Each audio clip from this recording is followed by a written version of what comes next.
Benjamin Wayens, bonjour. Vous êtes professeur en géographie à l'ULB et vous êtes également l'auteur d'une étude qui a analysé en fait les impacts du télétravail en région bruxelloise. Et alors, dans votre étude, vous arrivez à un chiffre qui est assez étonnant, c'est qu'à peine un travailleur bruxellois sur deux pourrait faire du télétravail. Oui, on arrive à une estimation de l'ordre de 40%. Alors, comment on a établi cette estimation? C'est en combinant deux éléments. D'une part, votre secteur d'activité, si vous travaillez plutôt dans la construction, plutôt dans les banques et assurances, plutôt dans l'enseignement. Et alors, un deuxième niveau, c'est d'aller voir quel style de tâche exact vous faites.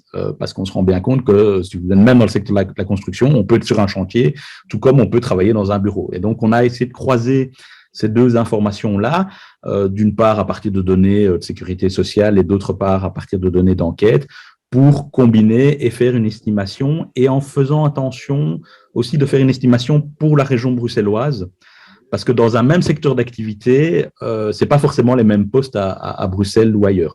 Je prends un exemple dans la chimie. Si vous avez le siège central d'une grosse administration, une grosse entreprise chimique à Bruxelles, c'est pas exactement les mêmes postes de travail que ceux dans un zoning à Feluy, par exemple. Et donc, on a bien fait cette distinction. Et en croisant tout ça, on arrive donc à 45% de postes télétravaillables. Ça ne veut pas dire des gens qui font du télétravail, mais c'est des fonctions dans des secteurs d'activité où on pourrait télétravailler.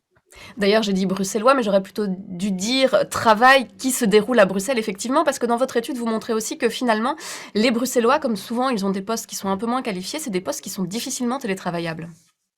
Oui, oui, tout à fait. C'est bien une étude au lieu de travail, donc dans les bâtiments, dans les bureaux bruxellois, et largement les bureaux, puisque évidemment l'économie bruxelloise est largement liée à des fonctions administratives, mais aussi souvent occupée par des navetteurs, tandis que toute une série d'autres postes nettement moins télétravaillables, pensons par exemple les services aux personnes ou même encore le commerce, sont beaucoup plus occupés par des Bruxellois. On se rend bien compte que le télétravail dans un magasin, c'est beaucoup plus compliqué que dans un bureau.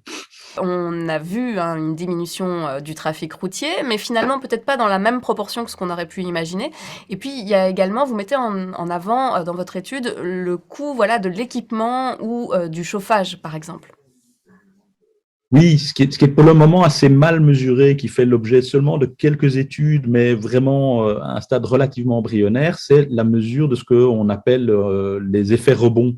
Ce que vous ne consommez entre guillemets pas dans votre bureau ou en allant au bureau, dans quelle manière ça se reporte sur d'autres consommations. Alors, avec en plus des situations qui peuvent être un petit peu pas optimum, parce que même si on télétravaille, mais que d'un autre côté, on a encore des gens dans les bureaux, on doit quand même maintenir le chauffage ou l'activité de l'immeuble. L'ajustement ne se fait pas immédiatement et ces immeubles n'ont pas forcément été conçus pour avoir des ajustements fins où on peut avoir du chauffage dans un bureau et pas dans un autre. Alors que, par ailleurs, on a une série de personnes qui sont chez eux, donc qui mobilisent du chauffage, consomment de l'eau et voire aussi se mettent à faire toute une série d'activités autour de leur logement. Éventuellement plus en utilisant leur voiture, alors qu'éventuellement ces activités-là, ils les faisaient parfois autour de leur lieu de travail, en allant à pied ou en prenant les transports en commun, qui sont évidemment beaucoup plus denses et bien mieux desservis dans un pôle de bureau que dans une banlieue, dans le cas d'un navetteur. Oui, donc c'est pas forcément si bon que ça pour l'environnement, en fait, parce qu'il y a aussi les livraisons de colis, il y a aussi tout ça, et il faut revoir l'organisation des transports en commun, parce que l'heure de pointe, elle change. Alors, c'est une de nos grosses inquiétudes parce que pour le moment, le scénario catastrophe, c'est que dans le cas du télétravail où on revient travailler quelques jours à Bruxelles, on ne le fasse plus en mobilisant massivement les transports en commun, qui restent très efficients sur le plan environnemental. Et donc, c'est un des risques, c'est si on a ce report qui se fait aussi au détriment des transports en commun. L'autre risque, c'est qu'on ne peut éventuellement même pas ajuster la capacité des transports en commun parce que imaginez que tout le monde et les jours de présence le même jour. Alors, on sait bien, bon, tant qu'à télétravailler, plutôt vendredi, plutôt mercredi, ça facilite l'organisation de la famille. Mais donc, généralement, ça n'arrive que les lieux de présence maximale, c'était déjà un peu le cas avant, c'est le mardi et le jeudi. Mais imaginez que tous les gens soient en présentiel le mardi et le jeudi, ça veut dire qu'on ne peut même pas baisser la capacité des transports en commun, qui doivent rester calibrés pour un maximum de flux. Et donc, on n'arrive même pas à faire des économies de transport en commun pour éventuellement les transférer vers des lignes plus locales ou des choses comme ça. Donc, on voit que la question des reports, des effets rebonds, c'est clairement la question qu'il va falloir investiguer de manière très importante dans les années qui viennent, parce que c'est là que ça va se jouer s'il y a des bénéfices environnementaux.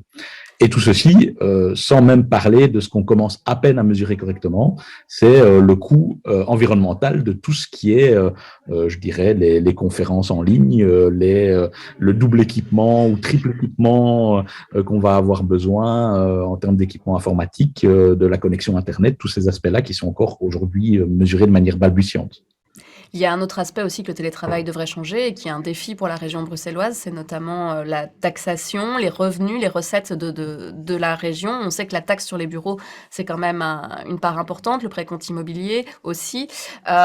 Comment on peut réorganiser ça?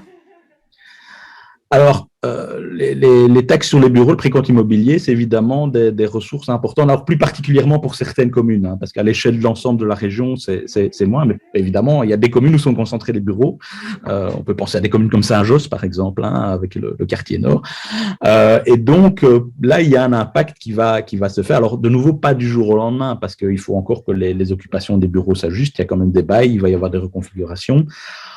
Le scénario sur les bureaux qui se dégage quand même, c'est que c'est les bureaux les plus anciens qui vont être les plus problématiques parce qu'ils sont peut-être moins adaptés aux nouvelles organisations du travail, avec peut-être plus de salles de réunion ou des bureaux plus flexibles que ce qu'on appelle les flex desks et aussi par exemple des contrôles d'accès qui sont plus fins pour ne pas devoir ouvrir tout le bâtiment tout le temps. Enfin, on voit là toutes les questions qui sont évidemment plus faciles à gérer dans un bâtiment qui a été conçu pour ça que dans un bâtiment ancien. Donc, on voit qu'on va avoir probablement un déclin des surfaces, mais pas proportionnel à l'augmentation de la pratique du télétravail, mais surtout, de nouveau, ça va accélérer l'obsolescence des bureaux les moins adaptés.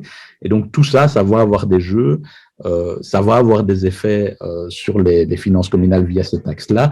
Et je dirais que jusqu'à présent, c'est essentiellement par ce volet-là que ça va se faire sentir, parce que le reste et des financements plus structurels coulés dans des accords de financement. Alors certes, on est occupé de rediscuter les accords de financement, mais ne disons pas que c'est uniquement à cause du télétravail, c'est dans le cadre des réformes plus larges de l'État. Et là, je pense qu'on ne va pas rentrer dans ce champ-là maintenant. On voit que ça pose encore beaucoup de questions, en tout cas, ce télétravail. Benjamin Moyens, je rappelle que vous êtes professeur de géographie à l'ULB. Merci pour cet entretien.